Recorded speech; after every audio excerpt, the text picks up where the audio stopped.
Why does it say live 1 hour? I don't know. We live right now. Oh, okay. I'm on the Why thing. does it say live 1 hour? Yeah, we live right now. Where's it say that at?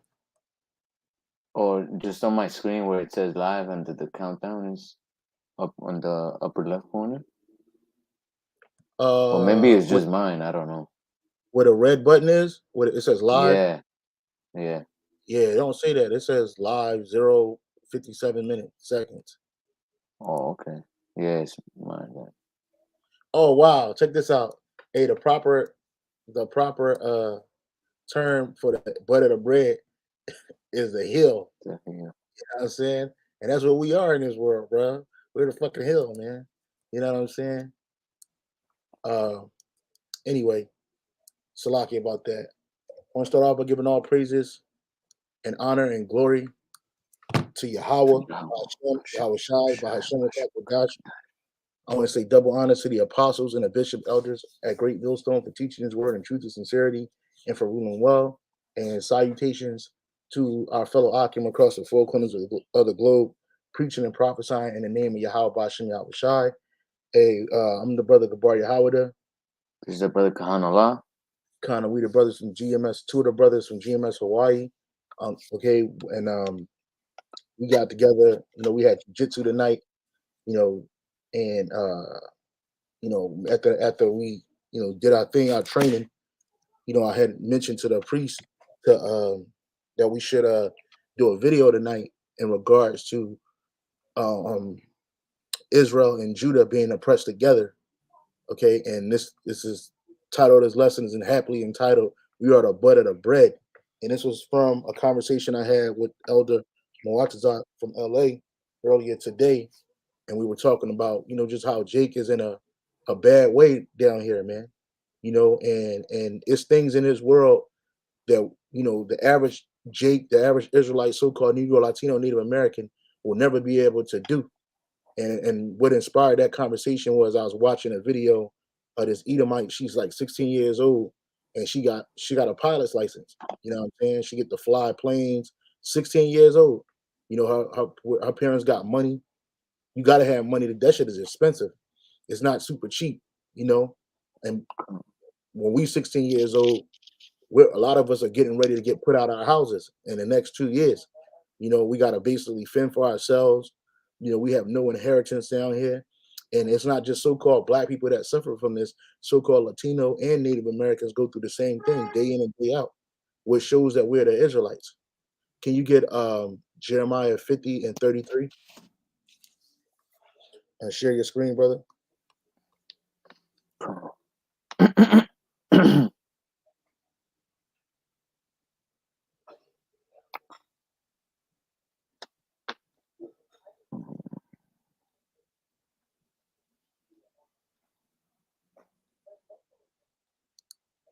All right, this is Jeremiah 50 and verse 33. It says, "Thus saith the Lord of hosts, the children of Israel and the children of Judah were oppressed together, and all that took them captive held them fast. They refused to let them go." Right. And so here, where in the world are we oppressed together? Here in the United States, mainly. This is where all the tribes are at. All the tribes can be found here in Babylon the Great. And we're in captivity all over the world. We got our people all over the Western and Eastern hemispheres, you know what I'm saying? But here in America, here in this place, the place of great deliverance, the place that's going to be destroyed, this devil has the children of Israel in complete captivity, okay, together. And it's the only time we ever been in captivity together. It says, "Thus saith the Lord, the children of the Lord of hosts, Yahweh Bashem Shai, the children of Israel and the children of Judah were oppressed what? Together." And we know that the first two major captivities the Assyrians taking away the northern kingdom, the Neo-Assyrian or Neo-Babylonian or Neo-Assyrian Babylonian Empire took away Judah, and we went separate places. Okay, we went to Babylon, they came to Assyria, and then they actually came to the Americas. All right, and so and they had been sitting over here in this country until we got over here, and that's in the scriptures. Can you get Second Esdras chapter 2? Second Esdras chapter 2. I'm sorry. Is it Second Esdras? Yeah, Second Esdras. Second Esdras chapter 2. I think is in 40. What did it say? 2 and 40.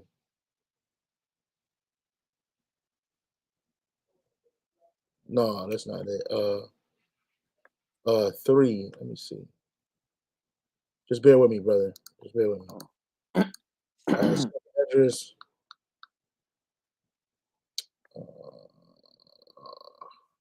I don't got my sword in the house with me right now. What does it say, roughly paraphrasing? It says these when the Northern Kingdom they left their own country. They left their own country. They said they would keep the laws that they did not keep in their own country.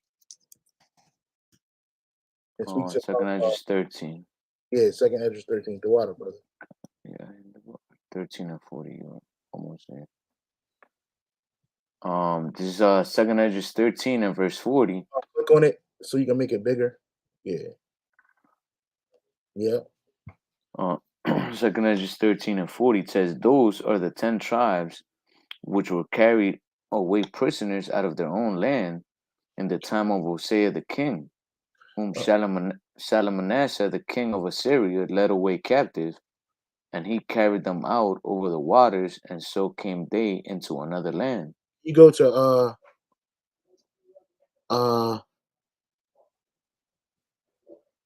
Yeah, keep on reading on here, 41 to 42. That's the yeah, one, right?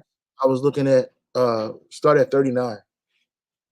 Okay. This is Second Esdras 13 and 39. It says, "And Click whereas bigger. Yeah. And whereas thou sawest that he gathered another peaceable multitude unto him, those are the 10 tribes which were carried away prisoners out of their own land in the time of Hosea the king, whom Shalmaneser the king of Assyria led away captive, Yeah, and so he Slakia. So when the Lord comes back, because he's gonna gather both houses, Judah and Israel. All right. The 10 lost tribes were the so-called Puerto Ricans, Dominicans, so-called Latinos, Hispanics, Native Americans, Native Indians of America. These were the 10 lost tribes. That's the other peaceable multitude that Yahweh is coming to gather. All right. And he's gonna gather the Judah too, the house of Judah over here too, because we're mixed together here. We're in captivity together over here. All right. Keep reading. it says, "And he carried them over the waters, and so came they into another land. Mm-hmm. But they took this counsel among themselves that they would leave the multitude of the heathen and go forth into a further country where never mankind dwelt." That further country where never mankind dwelt was America. And I'll get a real quick map, real quick. That place that the Northern Kingdom came was America. All right. It wasn't China. They didn't cross the Bering Strait. All right. They came to the Americas. And they knew about this place from King Solomon. When King Solomon used to send men over here to gather different resources from the Americas. All right. They came around. Syria is which I can make it bigger. Hold on. You gotta share the screen. Okay, yeah, I'm gonna share it. Give me a second. Okay. They came, yeah, right here. They came. Assyria, we know, is in the Middle East. All right. So Assyria is also a portion of Iraq too. In the ancient world, that's what it was. Right. So they left Syria, and you see Israel right here. They left here, and they came through the Gulf of Oman, around Saudi Arabia, came down around the Horn of Africa. All right. And then they came to the Americas, starting with South America, and they just migrated up into the Caribbean islands, into Mexico, United States, and Canada. All right, this is where the Northern Kingdom came, and we got plenty of proof of that. I have this book right here.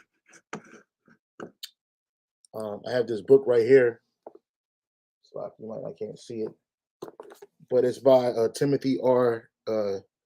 Jenkins, and it's the 10 tribes of Israel, or their true history of the North American Indians, showing that they are the descendants of these 10 tribes. Because the Northern Kingdom, they called on the Lord, they kept the customs. Remember, the scripture says that they was going to go back to this.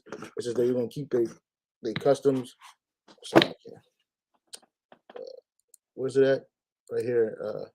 That they might keep their statutes, which they never kept in their own land. And that's what caused the Northern Kingdom, as well as the Southern Kingdom, to be put out of the land of Israel at different times. But that's what caused us to go, is that we didn't keep those statutes.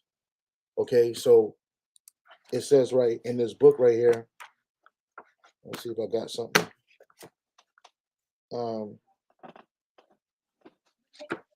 Just bear with me. You can speak too, brother. If you got anything to say, man.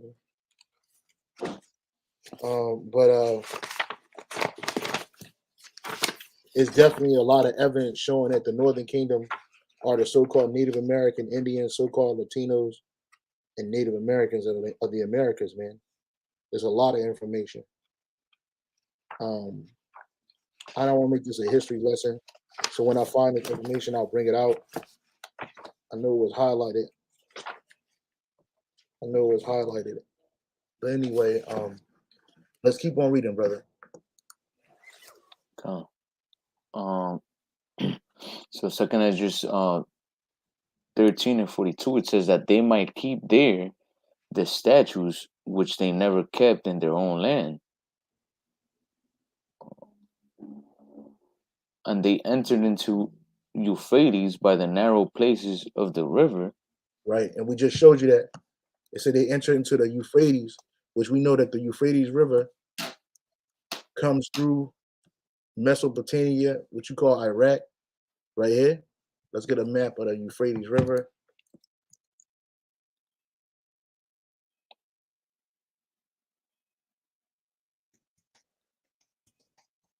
Okay. That's how we know. That's how we know that this is where they came. Let me see. This is good right here. This is Euphrates River, and you see Syria right here, and you see Iraq right here, Turkey. So it starts. The Euphrates River starts in Turkey, and it comes through Syria, and it goes through Iraq, and it empties out in the Gulf of Oman and Kuwait. All right, right here, straight through this country, and this is where they came. Go, keep reading. It says, "For the Most High then shows signs for them, and held still the flood till they were passed over." Right, because those to get in those oceans, you're going through the Indian Ocean, then you're gonna go around to the Atlantic. You know, those are rough seas, man. Okay, but the Lord Yahawah held those still so that the children of Israel could come to the Americas. Keep reading. Verse 45, it says, "For through that country there was a great way to go, namely, of a year and a half, and the same region is called Arsareth." Keep reading. Then dwelled they there unto the latter time, and now when they shall begin to come. Who is the ones that were going to begin to come? The Southern Kingdom. the so-called Negroes, West Indians, and Haitians. And what brought us over here in bulk was the transatlantic slave trade. It brought us out of Europe. It's brought us out of West Africa, the interiors of Africa, central West Africa, West Africa, uh, Southwest Africa, and then the Central Africa in bulks. It brought us over here. What? So we was gonna dwell here until the latter end, which is the end that we're in today. All right. And now that we're here together, we've been nothing but oppressed here in this country. When you talk about the experience of the so-called Negro, Native American, Hispanics, it's been nothing but oppression. And like the title says, we are the butt of the bread. Now, this is the definition of the butt of the bread or the ends of the bread. It says the proper term is in fact the heel, according to the Cambridge Dictionary. Some may call it just a piece or the butt, and which we know the butt is the last thing, is the tail. When going with the true informality, some Redditors even refer to them as the crust, a double whammy for both the outside of each slice and the end of the loaf itself. And me and the brother Kahan was speaking about it. Like nobody likes this. Like if you got to make a sandwich out the butt of the bread, it don't even fucking cover the meat, and it's not good, and it always gets tossed out. Well, that's the experience of the so-called Negroes in America. You know, that's the experience. They call it bread, the bread's butt. Get Deuteronomy chapter 28, verse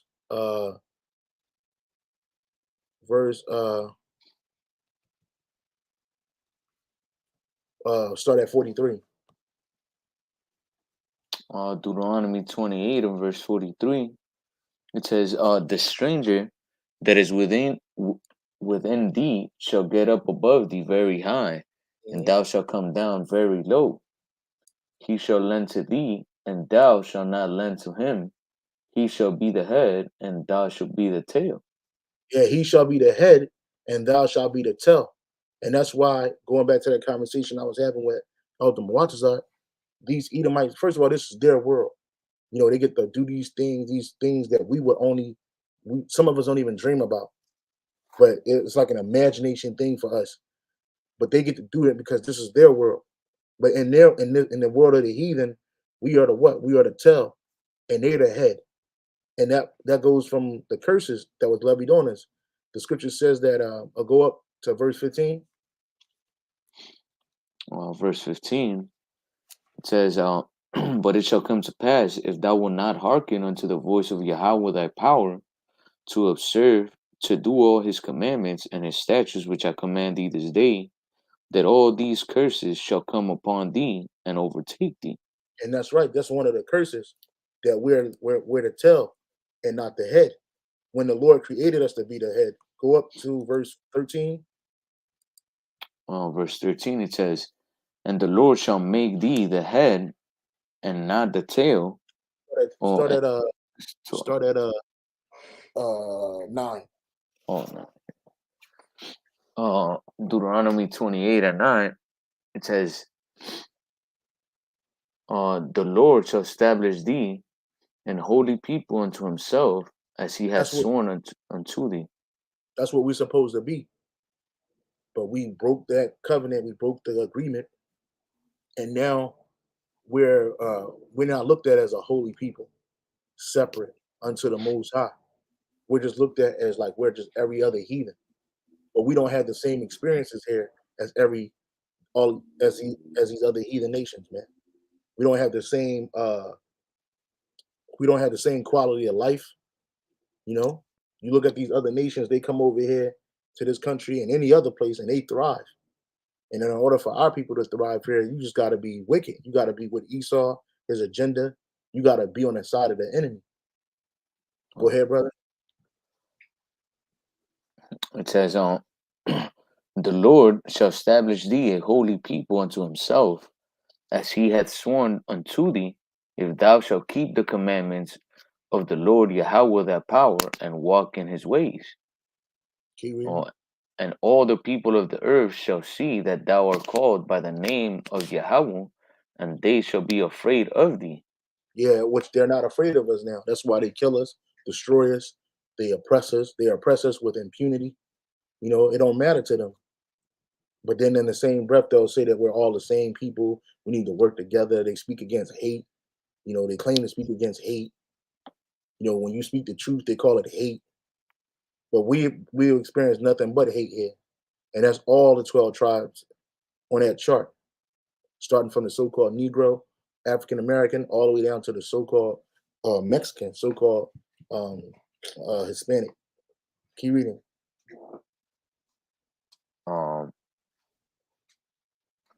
It says, verse 11, it says, and the Lord shall make thee plenteous in goods, in the food of thy body, and in the food of thy cattle, and in the food of thy ground, and in the land which the Lord Yahweh will swear unto thy fathers to give thee.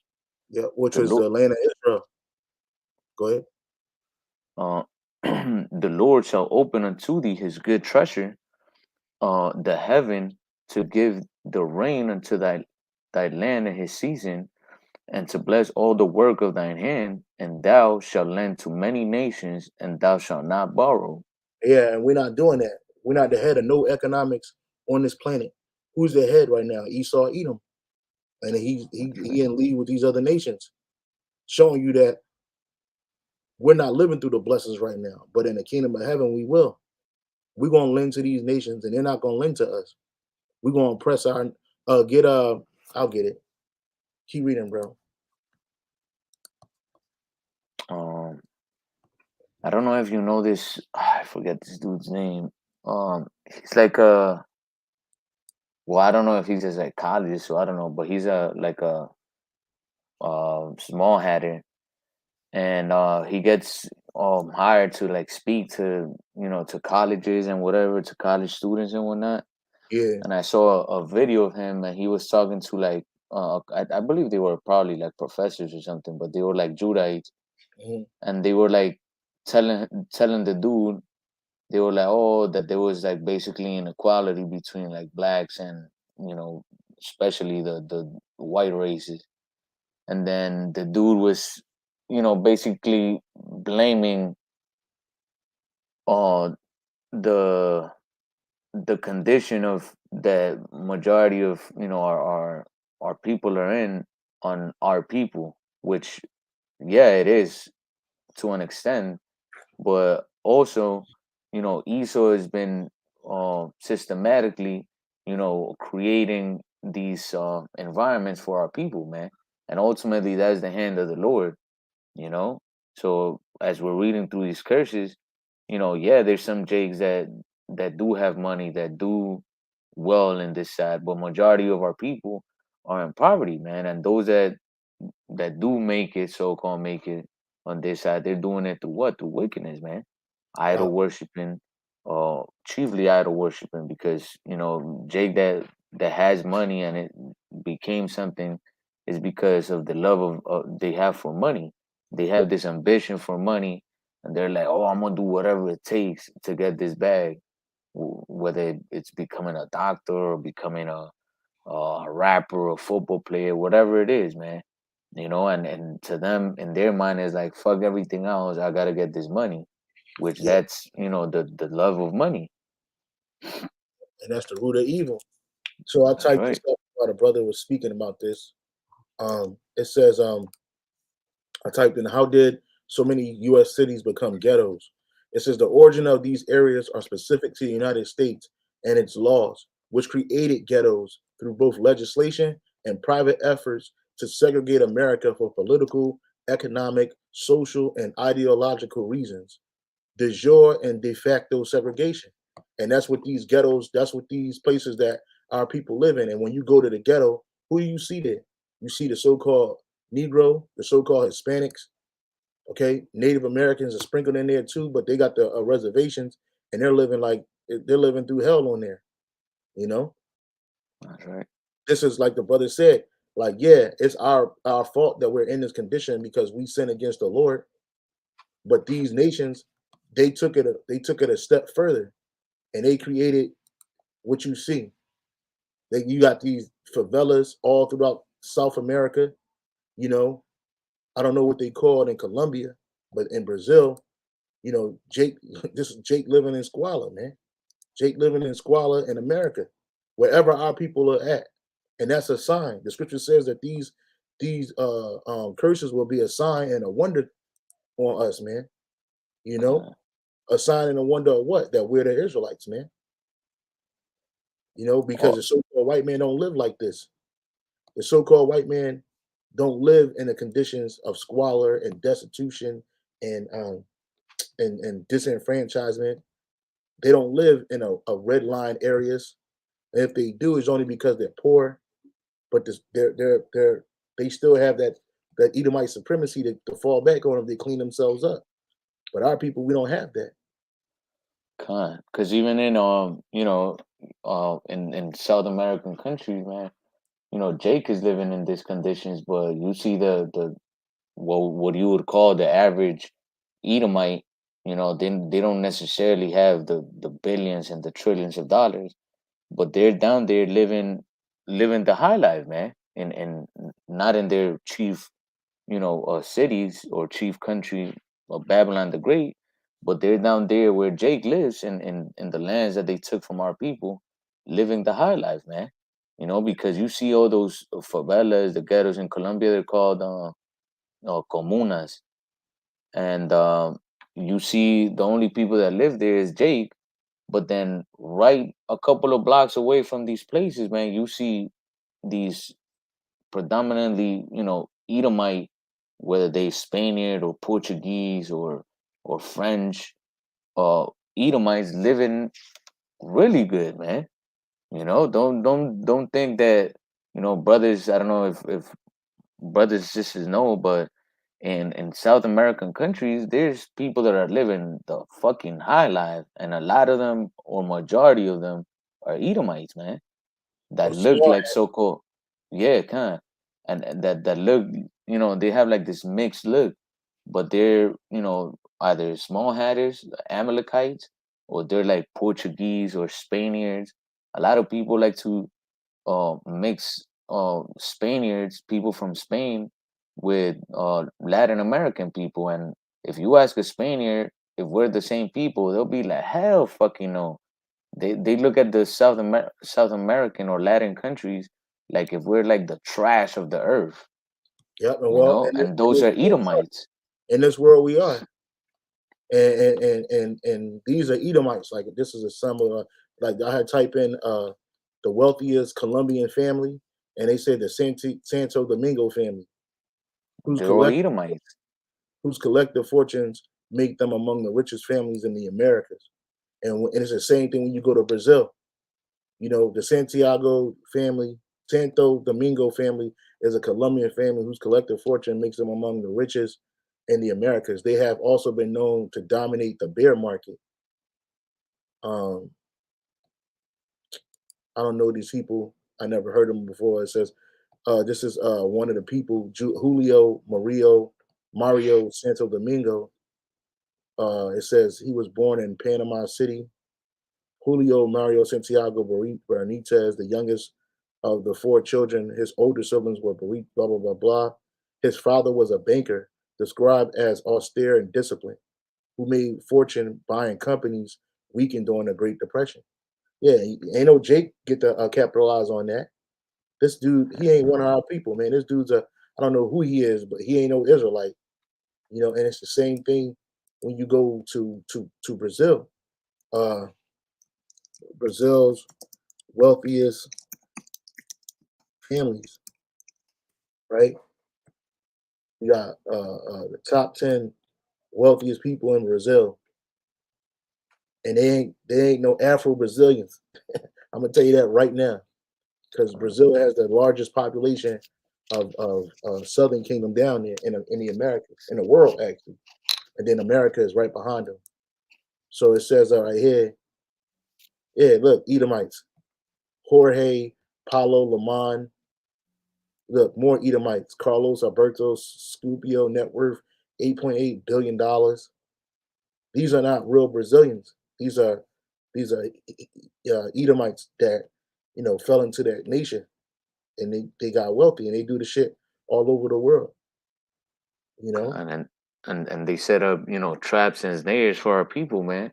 You know, all that whole gang violence, the drug, you know, the whole drug ordeal, all that stuff is orchestrated by Esau, man.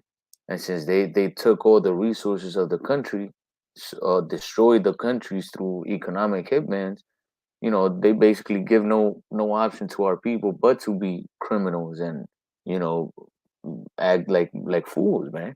Because ultimately they don't have YAHAWADAH with them. I had found that video that I was telling you about this Amalekite dude you want to try to play going. it?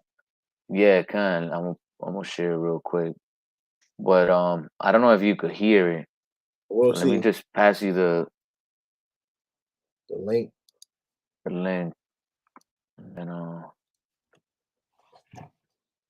yeah, every Yeah, time I try to play some sound, the mine doesn't really work.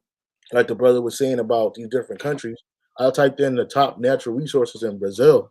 Brazil is rich in a variety of natural resources and is the world's leading producer of tin, iron ore, and phosphate. It has the large deposits of diamonds, manganese, chromium, copper, bauxite, and many other minerals, man. But the ones who you call Brazilians in America, they don't get to and partake in any of that. They don't get to partake in any of that. Okay, I'm gonna play this real quick. Just bear with me, brother. Just a video, right? Yeah. Okay.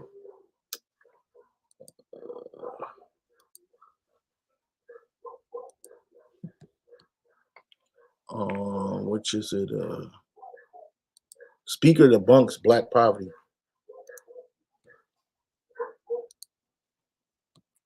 Oh yeah, I know this dude.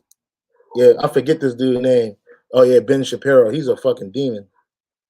White family worth, in terms of financial worth, is 69 times more than that of black families. Given this disparity, how can you argue that racism is not a driving factor in income inequality? Because it has nothing to do with race and everything to do with culture. And when you have a culture that doesn't, and when you know what? Explain to me. You explain to me why black kids aren't graduating high school. Explain that one to me. Explain to me why black kids are shooting each other in rates significantly higher than whites are shooting each other. Explain to me why 13% of the population is responsible for 50% of the murder. Explain to me why the number of black kids in prison, not for innocent reasons, not for walking down the street and getting pulled into a prison, is so high. Explain, if it has nothing to do with culture, explain to me why the single motherhood rate in the black community jumped from 20% to 70% in the same course of time that the civil rights movement has made such tremendous strides. Is America more racist now than it was in 1960? And if it is, please explain to me how that happened. Yeah, and that's what Esau do. He'll shift the blame. But this nigga created a system of Edomite supremacy. He created the condition. Get Isaiah 47, where it says, I was rough. I was a little displeased with my people, but you helped forward their affliction, because that's what you devils did, and then you'll blame it on our people. Now, the reason why this is happening is because of the curses.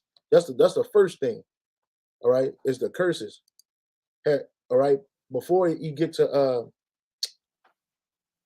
talking about how Esau manufactured this system of Edomite supremacy, so-called white supremacy, which put our people on a bottom, they really come from the curses. The reason why you got single parent households, mainly with mothers ruling the house, because of the curses, as well as the fact that Esau helped further that affliction.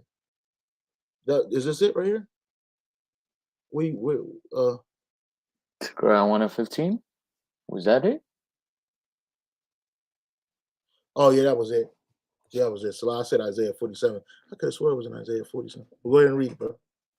This Zechariah 1 and 15. It says, "And I am very sore displeased with the heathen that are at ease, for I was but a little displeased, and they helped forward the affliction." Yeah, that small hat, he act like Jake just out here just being wild animals, for no reason. That shit was taught to Jake. Like people act like what do you call it? Integration and the whole civil rights movement, like that was strides for Jake in America, and it wasn't. That was a manipulation. Like Lyndon Baines Johnson said, we want to give him LBJ was strides for Esau to cover up the hate with politics and not such a wild form of racism, man. Because ultimately those people that were slave owners that had hundreds of slaves, what they end up becoming, corporate owners or world powers basically now. All the governors, those are the people that were enslaving Jake, man.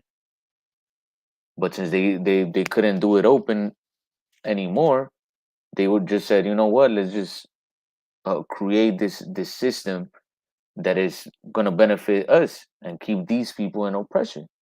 Because till this day, Jake is the workforce of this country, man. Yep. I can't find a quote, but Lyndon Baines Johnson said a couple of things, but I found this quote from Lyndon Baines Johnson. Did Lyndon B. Johnson's, let me hold on so I can. I found this quote right here. Did Lyndon B. Johnson say this about the lowest white man is the best colored man? And the best colored man. Lyndon Baines Johnson, who grew up in the South and understood the politics of racism. Right. And this is stuff was steeped in the time where racism was completely over, meaning that it was out there in front of you. So it was inside of politics. It was outside of all of that. You could see it. But after the whole integration period happened, the whole so-called civil rights movement happened, that shit systematically destroyed the fabric of the so-called Negro family, including the Latino family who came over here a few years later. They were already here, but they started really coming in mass later. And they go through the same thing, similar. But it was the first to attack the so-called colored man, the so-called black man, the so-called African-American man, so-called Negro, so the tribe of Judah. President Lyndon Baines Johnson, who grew up in the South and understood the politics of racism from inside, saw it in part as a ploy to divide and conquer, which Esau is always doing. President Lyndon B. Johnson once said, if you convince the lowest white man he's better than the best colored man, he won't notice you're picking his pocket. Exactly. And that's what the super elite do. That's why they gave these low-class Edomites white supremacy. That's why they think they're better than Jake. He won't notice you're picking his pocket, right? He don't notice he getting robbed. He'll give him somebody to look down on, and he'll empty his pockets for you. And this is what Lyndon Baines Johnson said. Let's go to some more racist Lyndon Baines Johnson quotes. Okay. Right. Yeah. It right here.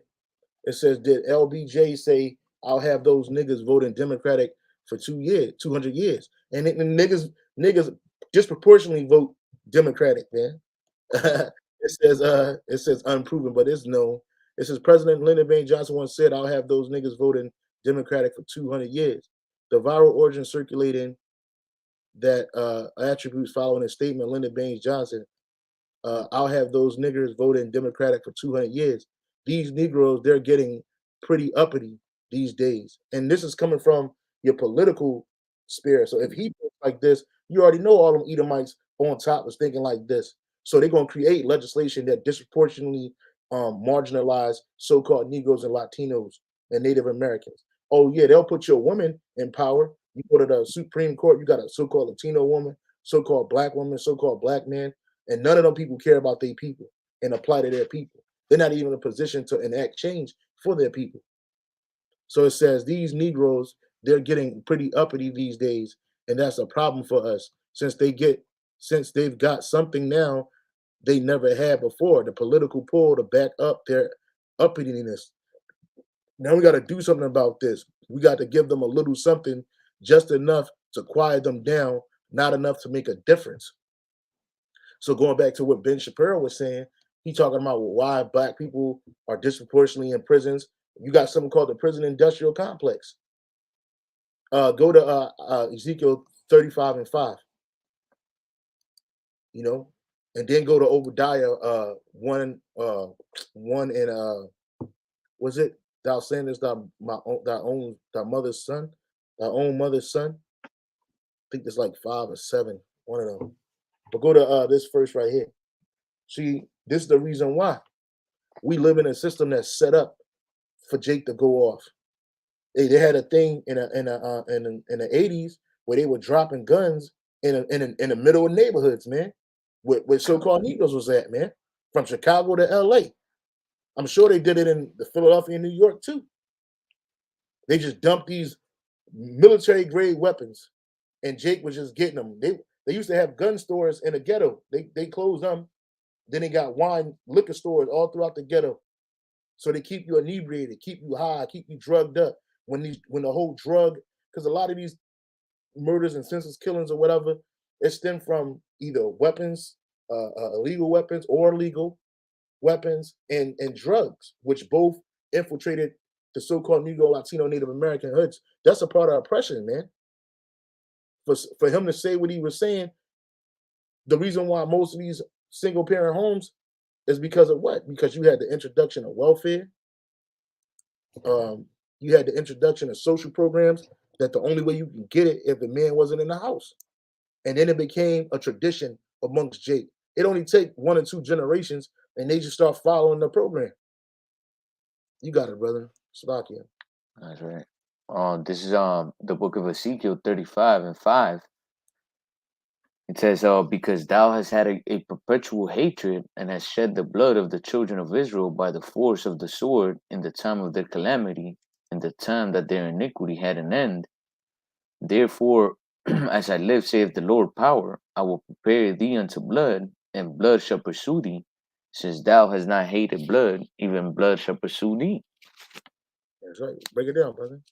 That's right. And that perpetual hatred, man, that Esau has, is been there since the beginning, since the garden, since they were in the womb, since Cain and Abel, since they were in the womb, in Rebecca's womb, even until now, man, and until the end, because Esau and Jacob are, opposites, good and evil, man. So Esau was never gonna stop, oppressing Jacob until Yahweh Shah established Jacob as the head, man, and give us what the blessings. So we see what Esau doing nothing but uh, destruction towards our people. And like we were talking about, what was this dude's name? That small Ben hatter? Shapiro. Khan. So he's talking like if the system didn't help or didn't push that culture upon Jake, man. That so-called black culture and Hispanic culture, Latino culture, all that stuff is pushed on our people through who? Through Esau, man. You look at Issachar and even in South America, that whole culture of being a drug lord and all that shit. Who put that shit upon our people, man? Esau. He went down there, taught our people how to make drugs, and then what? The Latinos came up here to the Americas and gave those drugs to who? To Judah, and then Judah did that to his own people, man. Destroying each other. Why? Because Esau put it upon us, man. The whole music industry. What does it teach our people? You don't ever see Esau pushing small hatters, that type of music, man. But our people, the ones that sing about killing each other and selling drugs to each other, those are the ones that get paid millions and millions of dollars, man. To what? To corrupt the minds of our people, man. So this dude sits there and says that it's our fault. It's a cultural thing. Like, nah, man. First and foremost, through the spirit, like you mentioned earlier, it's because of the curses that were in the state. But also Esau and the heathens helped further the affliction, man, by destroying us, completely, man. First through chattel slavery, the colonization of the Americas, they physically destroyed our people, but now Esau is doing it through the minds, and then our people are destroying themselves. Yeah, they on autopilot when it comes to self-destruction. You know what I'm saying? Yeah. But again, and he talks about culture, but the culture that our people have here was fabricated. It was created by the white man. Even the culture that you got in the South America, you know, they the ones that push that spirit of total destruction, man. And there's much evidence in that. But that Edomite, he's on a fucking panel with a bunch of jakes that don't know no better. I wouldn't even go back and forth with them people. Because, but what I would say to that small hat was, you talk all of this stuff about our people being low, and you even proved it through your speech. Well, guess what else proves it? The Bible. Because if you're the so-called, if the small hat was the so-called Jew, the real Jew of the Bible, he would be going through those. He would be going through these things, and you wouldn't be going through it for a moment. Like it wouldn't be no 4 or 5 year period in a world where you just go through this shit. Nah, you'd be going through this until the Messiah come back. You know. But they don't talk about that. See, the so-called Jew is overly represented in world politics and power and economics, and they'll say that's because their culture. They're brought up to save money and penny pinch and do this and work with each other, like they in some kumbaya moment shit, and it's all bullshit. You know, I had looked this up right here on Wikipedia, and it says economic theories on why, you know, the so-called, I'm talking about the so-called black family, but the so-called Latino families going through this too, especially the Native Americans. They're going through this. They're disproportionately jacked up too. It says there are several hypotheses, both social and economic, explaining the persistence of the current African American family structure. Some researchers theorize that the low economic status of the newly freed slaves in 1850 led to the current family structure for African Americans. These researchers suggest that extreme poverty has increased the destabilization of African American families, while others point to a high female labor participation. And that's true. Few job opportunities for black males and small differences between wages for men and women that have decreased marriage stability for black families. It says another economic theory dates back to the 1950s and early 60s, and this is during the civil rights era. The creation of the man in the house rule. This restriction two-parent household from receiving government benefits, which made many black fathers move out to be able to receive help to support their families. These rules were later abolished when the Supreme Court ruled against these exclusions in the case of King versus Smith.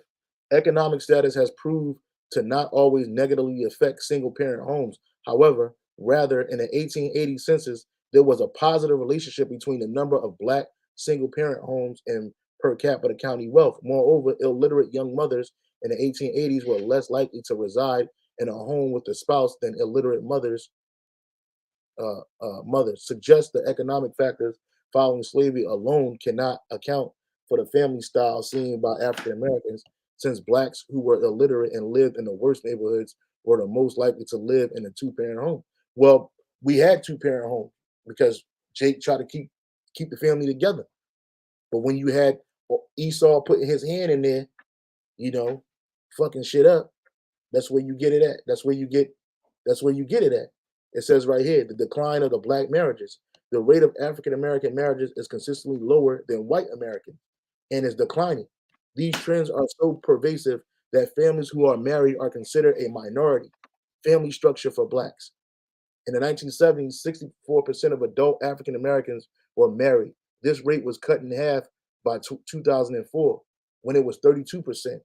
It says 2004, 45% of African Americans had never been married, compared to only 25% of white Americans. It says studies found that the average age of a marriage for a black woman with a high school degree was 21.8 years compared to 20.8 years for a white woman. Yeah, you know. And then you got the rise in divorce rates, and Esau pushes that. You got black male incarceration and mortality, Jake dying at a young age, getting locked up. Look who's on this list that's high numbers. First, you got Judah, the northern kingdom, then you got Israel, man, the southern kingdom. Hispanics, 2,000, blacks, 5,000. These are prisoners, man. you know? And you can thank the so-called white man for that. It ain't like the so-called white man is smarter, kinder, gentler, more responsible. No. It's just that the system don't convict him the way it convicts us. We are the face of poverty in this place. It's the reason why we the butt of the bread out here. You see Jake living like this, man. You see Jake fucked up in the in the favelas and shit. You know, Jake jacked up living in this squalor, living in squalor, but making it. You know, they still living. They still every day is a struggle, but Jake making it somehow, some way. You know, and they like it that way. You Edomites like it that way. This is Isaiah 14, Isaiah 14 and 1. And it's like, you know, you had the World Cup in Brazil. I don't remember a couple of years ago, and when people were flying to Brazil, to the city, I don't remember if it was Rio de Janeiro or Brasilia, which was it was Rio, yeah. And that they made that wall to cover the favelas and shit, so that the tourists didn't see basically the ugly side of Brazil, man.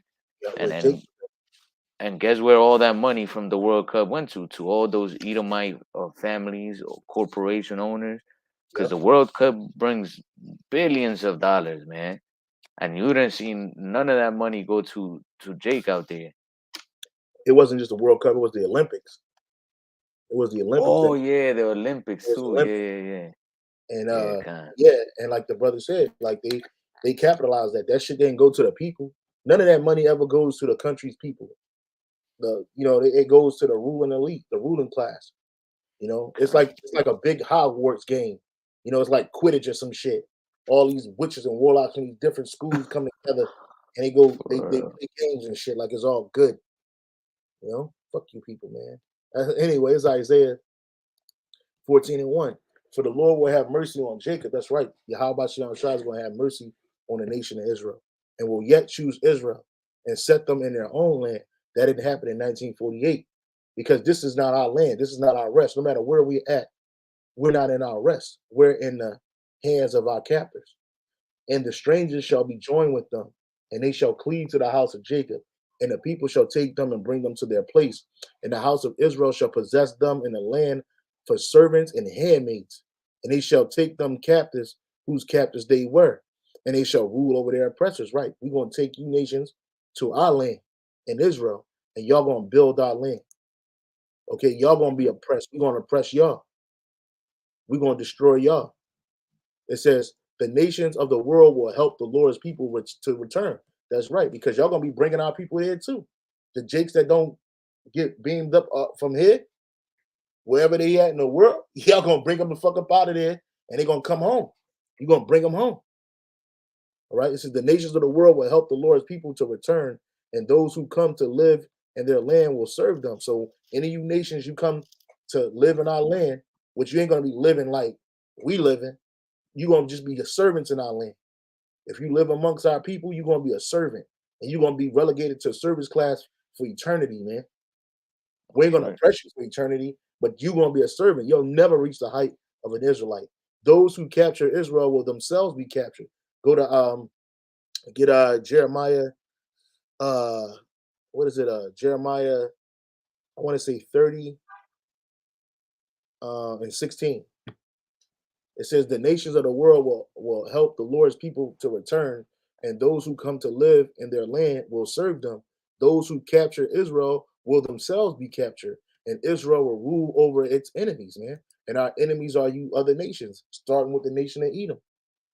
All right? We're going to rule over y'all. We're going to oppress y'all. The same way you oppressed us, we're going to oppress y'all. You know? And trust me, it's going to be a whole lot more harsher than what you did to us, man. But in righteousness, man. It says that word for oppressors is nagash. And it says to drive, to oppress, to exact, demanding pressure. And that's what we have in these places. Taskmasters, ruler, oppressor, tyrant, Lord, exactor. And that's what you nations are. You nations are tyrants unto us. You know. You got Right. it, There's Jeremiah 30:16. It says, "Therefore all they that devour thee shall be devoured, and all thine adversaries, every one of them, shall go into captivity, and they that spoil thee shall be a spoil, and all that prey upon thee will I give for a prey." Yeah, so just like you, our nations preyed upon us. We talked about some of that. We looked at some of the things that you nations did to us. We're gonna do to y'all, man. We're gonna oppress y'all. We're gonna take y'all captives. And every one of our adversaries, what shall go into captivity? Go read it in the NLT.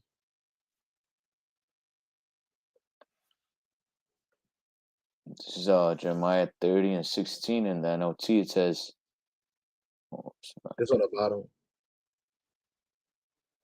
NLT, it says, "But all who devour you will be devoured, You nations devoured us. We're gonna devour y'all. Go ahead. and all your enemies will be sent into exile." Just like All we were sent into exile because y'all nations don't belong in Israel. So guess what? Y'all gonna be over there fixing our land up for 1,000 long years before you get your land back. All right, y'all gonna be a nation. Y'all gonna be nations in exile. Y'all gonna be on them other planets, building up our establishments out there in on these other planets. I don't know how you're gonna get there. Don't care, but you're gonna be there. You're gonna work. You're gonna clean them floors.